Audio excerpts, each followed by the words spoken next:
کنڈے کی نیاز بھی بولتے ہیں. میری یہ خواہش ہے کہ 15 رجب المرجب 15ویں رات گھر گھر گلی گلی مسجد مسجد کھیر پوری کی نیاز ہو. بالکل شیطان ان کاموں سے روکتا ہے. کہاں دلیل کیا دلیل؟ تو شیطان کو کرنا ہے ذلیل، اور گلی گلی مسجد مسجد ہم نے کرنی ہے کھیر پوری کی نیاز.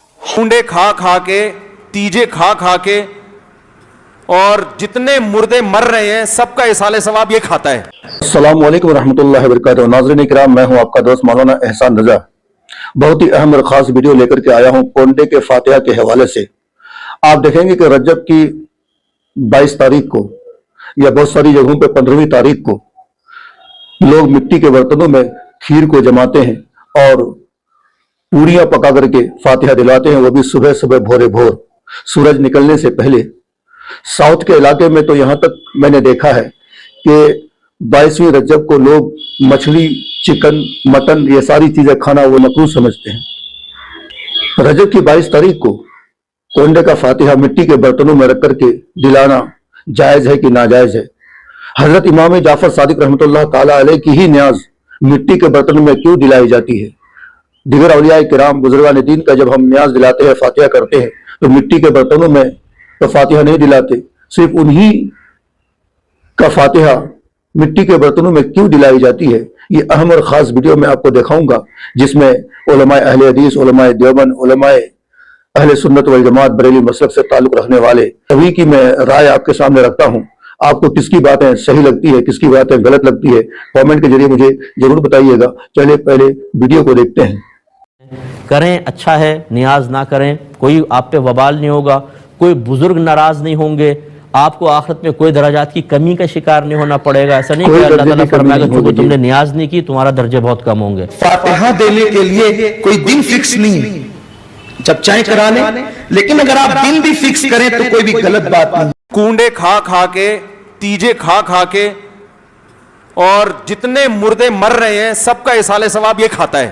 آپ بھی کھاتے ہیں مولوی صلی اللہ صاحب؟ علیہ وسلم سے تو اس کنڈوں کا تو دور دور تک کوئی واسطہ اور لینا دینا ہی نہیں. کچھ بدعت ایسی اس کی بیسس ہی نہیں ہے، اور یہ کنڈوں کا تو بیسس ہی نہیں. یہ تو 1300 سال بعد آپ صلی اللہ علیہ وسلم کی شروعات کیا گیا ایک عمل ہے، لہٰذا اس کی کوئی بنیاد نہیں ہے. یہ جس طریقے سے کئی کہانیاں چل رہی ہیں نا، یہ کنڈے بھی ایک کہانی ہے. تو یہ کنڈے منسوب کیے ہیں انہوں نے سیدنا امام جعفر بن محمد باقر بن علی بن حسین بن علی علیہم السلام اجمعین. آج کل کنڈے منائے جاتے ہیں، اس کی حقیقت کیا ہے؟ بہت اچھا آپ نے سوال کیا ہے. یہ رجب میں لوگ کنڈے کرتے ہیں، جو کرتے ہیں ان کو تو چھوڑو، میں آپ کو سمجھاتا ہوں جو آپ اور ہم سنی مسلمان لوگ ہیں، ہم اہل سنت والجماعت ہیں، جو ہم ہیں نا، ذرا ہم اپنے موقف کو سمجھے کہ ہم اس کو کیا مانتے ہیں. بابا ہمارے مذہب میں کوئی کنڈوں کی رسم نہیں ہے، اور یہ رسم ہے، عبادت بھی نہیں ہے. اور یاد رکھو کنڈا کسی عبادت کا نام نہیں ہے. نہ کنڈا عربی زبان کا لفظ ہے، نہ عربی کی عبادت ہے. نہ کنڈے کا ذکر قرآن میں ہے، نہ حضور کے فرمان میں ہے، نہ کسی صحابی کی تعلیم میں ہے، نہ کسی اہل بیت کے عمل میں.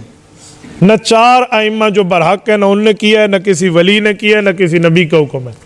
یہ 1906 میں لکھنؤ کے اندر رسم شروع ہوئی ہے، اور ہم اس کو لے کر ہمارے حضرات بیٹھے. بالکل غلط بات ہے، منفرد بات ہے. سیدنا امام جعفر صادق یہ بالکل صحیح درست فرمانا ہے. سنیے دھیان سے. 15 رجب تو اس میں عاشقان صحابہ و اہل بیت خصوصیت کے ساتھ کھیر پوری کی نیاز کرتے ہیں، جس کو کنڈے کی نیاز بھی بولتے ہیں. میری یہ خواہش ہے کہ 15 رجب المرجب 15ویں رات گھر گھر گلی گلی مسجد مسجد کھیر پوری کی نیاز ہو.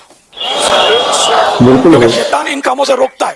کہاں دلیل کیا دلیل؟ تو شیطان کو کرنا ہے ذلیل، اور گلی گلی مسجد مسجد ہم نے کرنی ہے کھیر پوری کی نیاز. حضرت سیدنا امام جعفر صادق کو اپنے والد اور اپنے دادا دونوں کی صحبت ملی ہے. مقام امام جعفر ابھی آپ نے ان کے علم کے بارے میں بات کی تھی. ہماری جو جنریشن ہے ان کو ایک سائنٹسٹ کا نام یاد ہے، جابر بن حیان، جی، جس کو علم کیمیا کا پتہ نہیں، کوئی لوگ بانی کہتے ہیں اور کچھ لوگ پتہ نہیں کیا کہتے ہیں. شاید میرے ناظرین کو یہ معلوم نہیں کہ اس کے تقریباً 400 رسالے امام جعفر صادق کے سکھائے ہوئے ہیں. اللہ اکبر، سبحان استاد ہے اس کے واہ واہ واہ واہ، سیدنا امام جعفر صادق. اللہ اکبر اللہ اکبر. اور کمالات کے حوالے سے، اقوال کے حوالے سے، علم. اچھا، فقیہ ہمارے ہاں عربی کا لفظ ہے، اس کے معنی سمجھدار، بہت زیادہ جاننے والا. فقہ کس کو کہتے ہیں؟ ما لہو وما علی. علماء یہ بتاتے ہیں کہ ایک شخص کو معلوم ہو کہ میرے لیے کیا ہے اور مجھ پر کیا ہے. جی جی. لیکن یہ کسی کتاب سے دیکھ کر لکھ دینے والا معاملہ نہیں ہے. اللہ اس کے اندر کتنی خوبیاں ہیں. فتاوی رضویہ میں حضرت اعلیٰ حضرت کا بیان پڑھیں کہ فقیہ کس کو کہتے ہیں. اللہ تو یہ فقاہت کے بھی امام ہیں. اور میرے ناظرین سنیں، میں مقلد ہوں امام اعظم، جی، امام الائمہ، جی، سراج الامہ، کاشف الغمہ. تینوں عربی کے لفظ ہیں. امام الائمہ اماموں کے امام، واہ واہ واہ، کاشف الغمہ اندھیرے دور کرنے والے، سبحان اللہ، سراج الامہ امت کے آفتاب.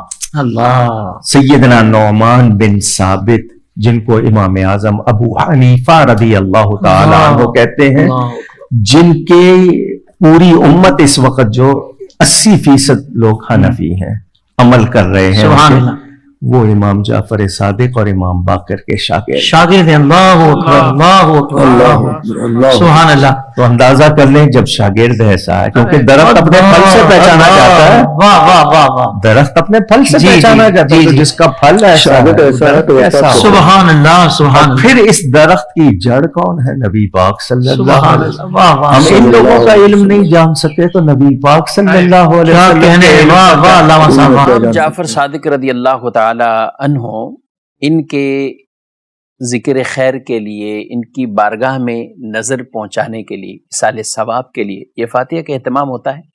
یاد رکھیں کہ اہل سنت کے نزدیک جو اصال ثواب ہیں، اس کے لیے فاتحہ کا اہتمام کرنا، کھانے بنانا اچھی بات ہے، اور جو لوگوں کو کھلائیں اس کا ثواب ان بزرگوں کی بارگاہ میں پیش کریں. لیکن اس کے لیے دن کی تعیین کہ اس دن کریں گے تو ہی فاتحہ ہوگی، ورنہ فاتحہ نہیں ہوگی، یہ غلط ہے.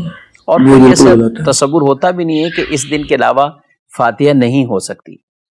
بہتر یہی ہے کہ جو بزرگوں کے یوم وصال ہیں، جس پہ ان کا عرس منایا جاتا ہے، تو بطور خاص اس وقت اہتمام ہو، ان کی بارگاہ میں نظر کی جائے.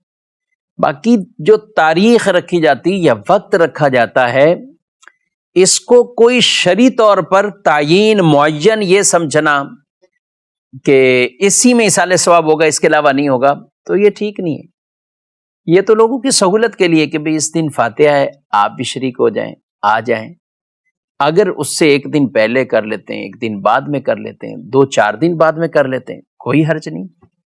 اس طرح ہمارے پاک و ہند میں بے شمار لوگ اس کا اہتمام 15 رجب کو بھی کرتے ہیں، کیونکہ آپ کی جو تاریخ وصال کے حوالے سے مشہور ایک تاریخ 15 رجبی. کچھ دیگر بھی اقوال ہیں، کچھ اس تاریخوں میں بھی اہتمام کر لیتے ہیں. تو اور ویسے بھی آگے پیچھے تاریخ میں کر کے بھی اگر فاتحہ کو کرتے ہیں تو اس میں کوئی کسی طرح کا حرج والا معاملہ نہیں ہے. اس کنڈوں کی فاتحہ میں دیگر اور بھی کچھ لوگوں نے اپنی طرف سے باتیں ملائی ہوتی ہیں کہ یہ کھانا باہر نہیں جانا چاہیے، اس کھانے میں فلاں شریک نہیں ہو سکتا، فلاں نہیں ہو سکتا، اندھیرے منہ فاتحہ ہو سکتی. ایسا کچھ نہیں، بالکل اجالا کر کے فاتحہ کریں. آپ رات میں کریں، آپ دوپہر میں کریں، آپ مارکیٹ میں اپنی دکان پر فاتحہ کا اہتمام کریں، یا آپ اپنے علاقے میں کریں، مسجدوں کے اندر اہتمام کر کے محفل کا اہتمام کریں، اصال ثواب بھی کریں. تو اس میں کوئی کسی طرح کا حرج والا معاملہ نہیں ہے. لہذا جو گھروں میں بھی فاتحہ دلاتے ہیں تو اس کھانے کو اگر کہیں بیچنا بھی ہے تو کوئی شرعی طور پر اس کی ممانعت نہیں ہے. ناظرین کرام، ویڈیو کے آخر میں 2-3 اہم باتیں میں آپ کو بتانا چاہوں گا. سب سے پہلی اہم بات یہ کہ بہت سارے لوگوں نے یہ عقیدہ بنا کے رکھا ہے کہ امام جعفر صادق رحمۃ اللہ تعالیٰ علیہ کی جو فاتحہ دلانی چاہیے وہ اندھیرے میں دلانی چاہیے، سورج نکلنے سے پہلے. یہ من گھڑت باتیں ہیں. دوسری اہم بات یہ کہ مٹی کے برتن میں ہی کھیر کو جمائی جائے، یہ بھی من گھڑت بات ہے. آپ کسی بھی برتن میں کھیر رکھ سکتے ہیں. اور تیسری اہم بات یہ کہ پوری اور کھیر ہی ہونی چاہیے فاتحہ کے لیے، یہ بھی بالکل غلط بات ہے. آپ کوئی بھی چیز فاتحہ میں رکھ سکتے ہیں، جیسے عام بزرگان دین کے لیے حلال کھانے پینے کی چیزیں فاتحہ میں رکھی جاتی ہے، تو آپ ان کے بھی فاتحہ میں رکھ سکتے ہیں۔ اور چوتھی چیز، بہت سارے لوگوں کو دیکھا ہے کہ فاتحہ کے دن وہ لوگ مچھلی نہیں بناتے ہیں، مٹن نہیں بناتے ہیں، چکن نہیں بناتے، وہ سمجھتے ہیں کہ آج کے دن یہ کھانا گناہ ہے۔ یہ بھی بالکل جہالت ہے، ایسی جہالت سے آپ بچیں۔ اور آخری اہم بات بتا دیتا ہوں، لوگ یہ سمجھتے ہیں کہ رجب کی نیاز جو ہوتی ہے، فاتحہ جو ہوتی ہے، وہ 22 کو ہوتی ہے۔ بالکل نہیں، 22 کو نہیں، بلکہ 15ویں تاریخ کو آپ کی وفات ہے۔ ویسے تو آپ کسی بھی دن میں نیاز دلا سکتے ہیں، کسی بھی دن فاتحہ دلا سکتے ہیں، لیکن صحیح طریقہ ہے کہ 15ویں کو آپ دلائیں، 15 رجب کو۔ اور فاتحہ کی چیز کسی کے بھی گھر میں بھیج بھی سکتے ہیں۔ لوگ یہ عقیدہ بنا کے رکھیں نہیں کہ یہ نیاز کسی کے گھر میں نہیں بھیجنی چاہیے، بالکل سراسر جہالت ہے۔ ایسی جہالت سے اللہ ہم سب کو محفوظ و مامون رکھے۔ دیجیے اپنے دوست مولانا احسان کو اجازت۔ السلام علیکم۔